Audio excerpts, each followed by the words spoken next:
Hello, welcome to my channel, The Blended Homemaker. I'm so happy you are here. Raising children in two separate households with an ex-spouse is a real challenge, and I would say it's one of the hardest relationships you will ever find yourself in. I'm here to encourage you and inspire you to keep going and to find God's path for your journey. With me today is my wonderful sister, Deidre. Hi. Hi, everyone. She's another one I've wrangled up into one of my videos. She reluctantly said yes to join me today. But the reason I invited her into the video is because she is one of the best single moms that I've ever met. This woman is so full of strength, and to God be the glory for that. But I just thought that she would have a lot of encouragement and inspiration to share with you today. So first of all, Deidre, how long have you been a single mom? I'm solely single since August of 2018, where I was raising the boys. I have 4 boys, so I was raising the boys financially, emotionally, everything by myself since August 2018. Okay, and your oldest boy is? He is 17, and my youngest is 5. Yeah, so that's quite an age span. Yes. 5 to 17. Raising 4 boys solely, emotionally and financially, by yourself. Yes, physically, everything. Wow. What would you say is like the biggest challenge that you face with that? My first biggest challenge in raising 4 kids is the financial responsibility. Mm-hmm. I do not receive child support through various reasons, but financially, feeding 4 boys is a big grocery bill, especially now that one's a teenager, one's will be a teenager this year. Mm-hmm. Teen boys eat a lot of food. Yeah, they've been at my house for the past few days, so I know how much they eat and what a challenge that must be. So we just went to dinner and they came home and had leftover pizza. So yes.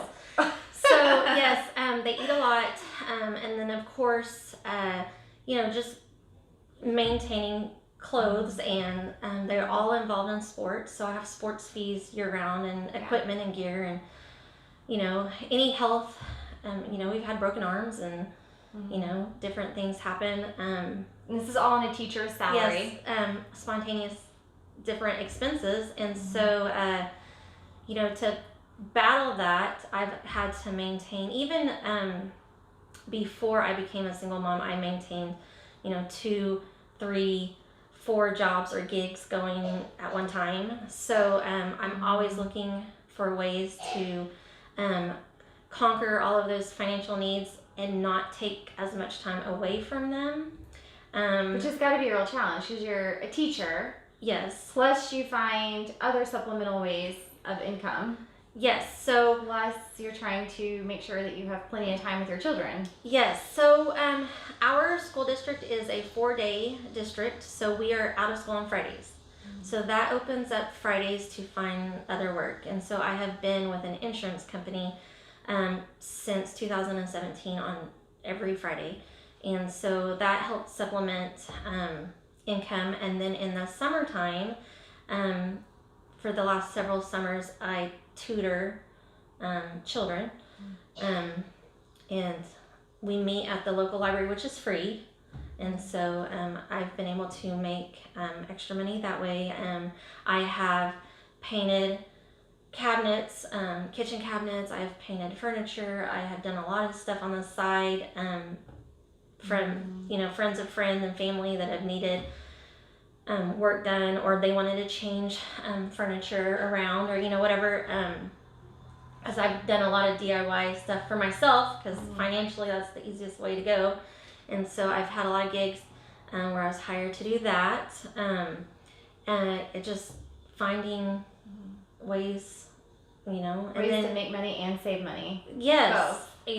And I am also one to try to minimize what we have a lot of the time. So we'd go through and have a garage sale once a year, or sell stuff on Facebook, or just wherever I can cut costs or find ways to make money to cover everything that we need. And I've been blessed. So I have never, had some major struggles when I was having to pay childcare. That was another thing that happened this year was Caleb started school.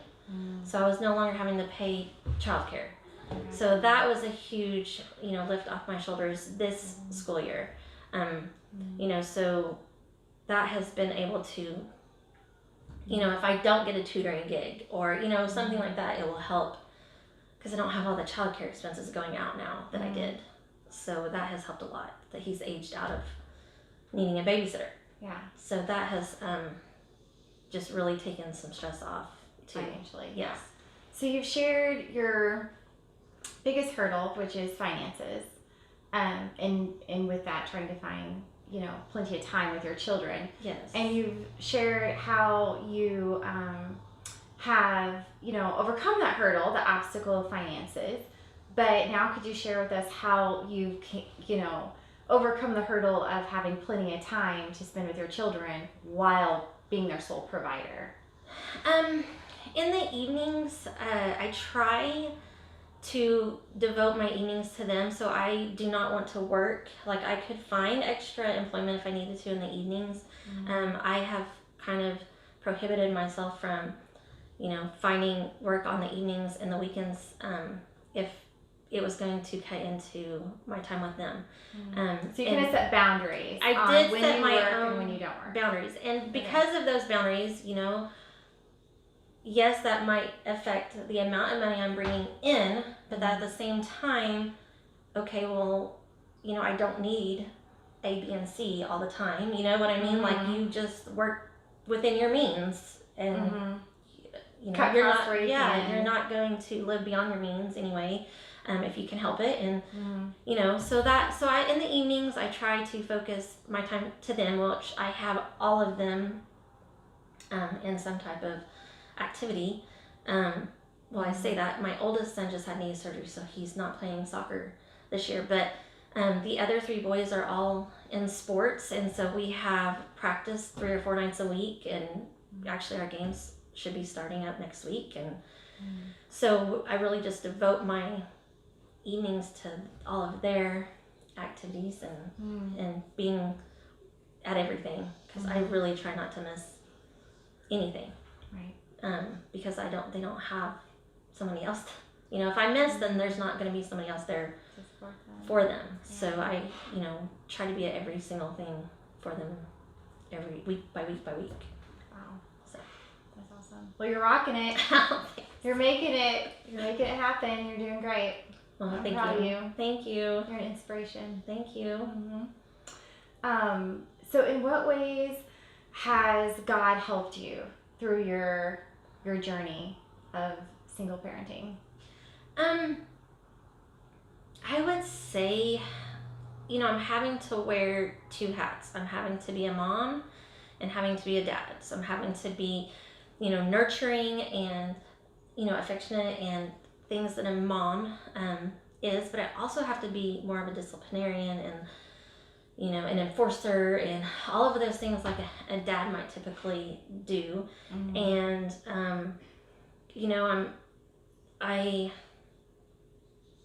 I'm trying to wear 2 hats all the time. I'm having to wear 2 hats, the mom side and the dad side. So much so that I feel like that God has often just led me and guided me in the right wisdom and to know, when and how to do certain things. That's good. Because that's good. I do have 4 boys. All 4 boys have completely different personalities. Yeah, they do. And so I've had to maneuver, what works for one doesn't work for another, and finding the balance and finding what works and finding what doesn't, and and there's a lot of times I've laid in bed at night and God will just put something on my heart to try this, or that I need to have conversations. Sometimes those conversations aren't easy, especially when they're starting to get older and having to have tough conversations, and you just try to find the right path to take and how to approach things. And there's been a lot of times I've had to pray, like, how do I go about this, and then also not just you know, in the parenting aspect, has God been there for me? But, you know, we left a very stressful situation. And there was a lot of need for protection and, you know, just wisdom and guidance, and not just, you know, protection for myself, but there were times where it included other people, and, you know, there was a lot of stressful moments, and I did so much praying of like how to get through all of this, how to keep, you know, my boys living as much of a normal life as possible. You know, and that was a God thing. And there was a lot of people that also came into our life during those times that helped. But, you know, just to, you know, I'm no better word to say that, you know, we had to live through, you know, some very, you just had to get through the storm. yes, very rough patches. So we all made it through, and, you know, everything is on the up and up now. Good. But, you know, there was a lot of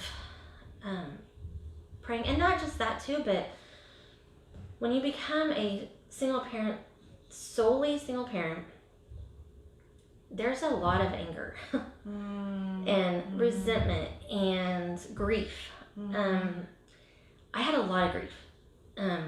It was like almost like somebody that you were with died, but they didn't die. It was a relationship that had died. And so there was a grieving process too, that your life wasn't turning out the way you had thought it would be.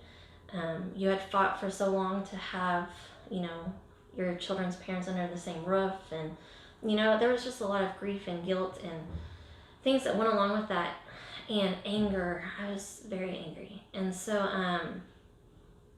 it took several months, and there was lots of praying. Like I would just lay by praying about forgiveness and healing, and just to let it go and move on from all of that, because it can just be overbearing. Yeah. And so, you know, I felt like God was there through all of that. And so now I'm just like I really have no anger, no resentment, no, I mean, it's like, it's all gone, and we've moved forward with our life. And, you know, there will be obstacles again in our future at some point, but we'll meet those as we get to them. But, you know, there was a big healing process in all of that too. But anyway. Well, praise God that you turned to Him so that He was able to touch your heart and bring that healing. Because He's really our heart surgeon, right? Yes. Like, we can't fix our heart, but the one who made our heart can. He can fix it. So, but anyway, I thank God for that. I remember, like, years ago praying for you, just earnestly, like, from the depths of my heart, praying for you. You know, and sometimes God, like, bottles up our prayers and releases them when it's needed. Yeah, when it's needed. Yeah. Yes, I agree with that. I know I wasn't the only one praying for you. I know lots and lots of people have been praying for you over the years. And so God held your hand and walked you through the storm. Yes. In the healing process. Yes. And there was a lot of different things that, you know, would come to mind, and a lot of people would share scriptures with me. But there was a lot of people that would say, you know, God is not going to give you anything you can't handle. I've heard that before. You know, But or I wondered sometimes. I'm like, liars. Not going to give you anything you can't handle. Or, you know, if God will bring you to it, He'll bring you through it. Yeah. You know, like just different little things people would send me, you know, like, it'll be fine. You know, destination, you know, is more beautiful than all that damage you're having to deal with at the moment, journey. you know, in the journey. And it's just, it's been hard. I would say the first several months was hard, and then it got easier as time, and time heal, you know, you hear time heals, and yeah, there's some truth to that. Really. Yeah, that I mean, sounds, for most people. Yeah, cliche, but I mean, it does take time. Nothing happens overnight. Right. So what would your, like, number one advice be to, like, all the single parents, moms and dads, you know, What would be your advice to those people who are like solely single parenting, like they are just on their own? What would be your advice? I have 2 pieces of advice. I think one is to find a support system. That's good. Yeah. Whether it be, other females, like family, a mom group, somebody that you can turn to, bounce ideas off of. Church. Even church is a good one. Church family. And not just that too, but like if you have extended family that can help step in and thank goodness on my children's father's side, they have a set of grandparents that do step in and help run to dental appointments or whatnot if I can't get off work that day. There's a support system of some sort in place, whether it be family or friends. And so like not just to help with your children, but to help you social, emotional, your balance is important too. Right. And so you need to be able to engage with others on a parenting aspect and a personal aspect. Right. Have that support system.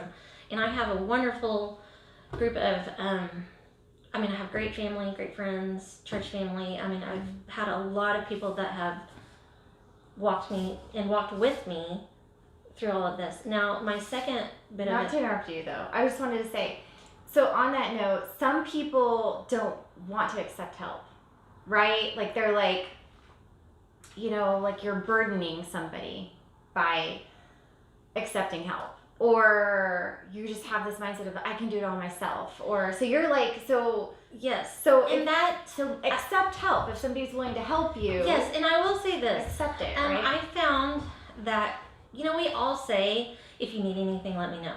Yeah. We all say that. If you need anything, let me know, and that could be to anybody in any circumstance. When you say something to someone like that, we all mean it, but the person on the other end usually does not feel secure enough to ask for it. And so when all of this was happening, I had somebody offer to step in and help me move. And it was like, okay, she offered, like, till I feel like she doesn't even live in the same town as me. She's telling me she has a truck and a trailer and can be there at a moment's notice. And I'm like, yes, I was thinking this is going to be a burden. Should I bother her? But I need the help because we were needing to move it as much as we could in a short amount of time. And so she offered, and so I went back and messaged her back. And she was like, heck yeah, I'll be there. What time? And it was like a huge burden lifted because I was like, she offered and she meant it.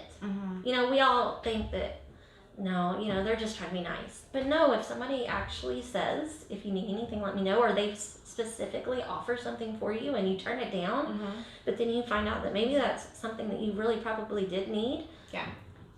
Go back and ask, because people are more than glad. Yeah. To help. Because this wasn't a family member. This wasn't a close friend. Right. This was somebody you knew from like years ago. I hadn't seen her in 20 years. Yeah. And she offered to help, and she took it. She was like, yes. So just don't be afraid to take any help that's offered to you. Just take it. She happened gratefully, because God sent it. God sent the help. So accept it. Take it as a gift. It was one of those things that was a Facebook friend I hadn't seen in 20 years, and through a series of events, a lot of things were made public, and so people in our area kind of knew what was going on, and so I was getting private messages, of prayer and help and whatnot, and so it just turned out that I took her up on it. And you're the type of person to pay it forward, right? You help people every day. You're a school teacher, so you're just gonna pay it forward, and that's what it's all about, really. So don't be afraid if people step up and want to help. Don't be afraid to take it. It doesn't make you a weak person. That was the part of me. I was so strong, so strong. But no, that doesn't make you a weak person to accept help from other people. No, not at all. My second bit of advice is that you have to take time for yourself. That's good. As a single mom or a single parent, you have to devote some time to yourself. Now, I'm not meaning like, sometimes people become single and they think they need to mingle and go to the bars and, like that Don't would be single and mingle. You know what I mean? Like, there's lots of things. Don't nightly mingle or right. whatever. I'm not saying you can't do that, but I'm saying like I'm not meaning like take time for yourself in the dating scene. Take time for yourself in just those types of atmospheres. I'm meaning like literally take time for yourself. Exercise, walk. You're the only parent. You're the only one they're gonna have. So you're gonna have to take care of yourself. Like take care of yourself. Yeah. So take time for yourself. Like self-care. Self-care is very important. Yeah. And then take time for yourself. If you have church family, if you have friends, if you have neighbors, and you all take out, start planning out an outing, because you will become overwhelmed, at home alone, with your kids every day, days. I mean, yeah, we're busy, but if you don't step aside and have adult time, positive adult time. Yes, positive adult time. You need a release, and also during those times, there's always time to talk, get things off your chest. I have girlfriends. We've taken trips. We've been to Washington D.C. We've been to Branson. We've taken short trips here we're in Wisconsin now. I'm from Oklahoma. We took little outings in Oklahoma. We've gone hiking, at a trail 30 minutes from our house. We go to dinner, go to movies, things like that. And it's paint not nights. Yes, paint nights, but it's not something we do every month. But we do try to fit it in at least every 2 months, 3 months, try to have something to do, so that you're taking time for yourself, because it's like you need a recharge too. That's good. Yeah. And I will say, when I went to Washington D.C., that trip was the first time I had ever really left my kids and went anywhere, other than they'd spend the night with their grandparents. That was 2 miles from me. It wasn't like I was very far away. And so when I went on a trip with other teachers to Washington D.C., that was the first time I had ever been anywhere for a long period of time and any amount of distance from my kids, and that itself was a life changer. Like, why haven't I been focusing on myself? Why haven't I been feeding myself? Why haven't I been looking for self-preservation and just like to reignite yourself. You know what I mean? Like recharge, do all those things. Rejuvenate. So just taking some time where you didn't have, you take little outings or little trips, like you don't have the stress of, anything that may be going on right then. It's like a way to just let it go for a minute. It is, and regroup. And a lot of times you can talk it out too. Like if you have great friends who are doing those activities with you, to talk things out or get advice or tips or, how should you do something differently. And sometimes we don't even talk about our kids. Yeah, which can be nice too. That's important, I think, to have that time where it's really kid-free. If you're not talking about them and they're not with you. That's true kid-free time right there. Take time for yourself. That's good advice. Have a good support system and take time for yourself would be my 2 biggest pieces of advice. That's really good advice. And sometimes we know these things, but we just need that reminder.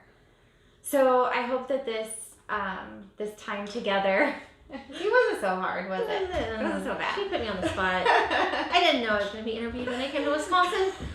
I know. It was like she got here and I'm like, hey, by the way. So yeah, I hope that that this has given you a reminder and encouragement and inspiration on your co-parenting journey. God bless you. Thank you.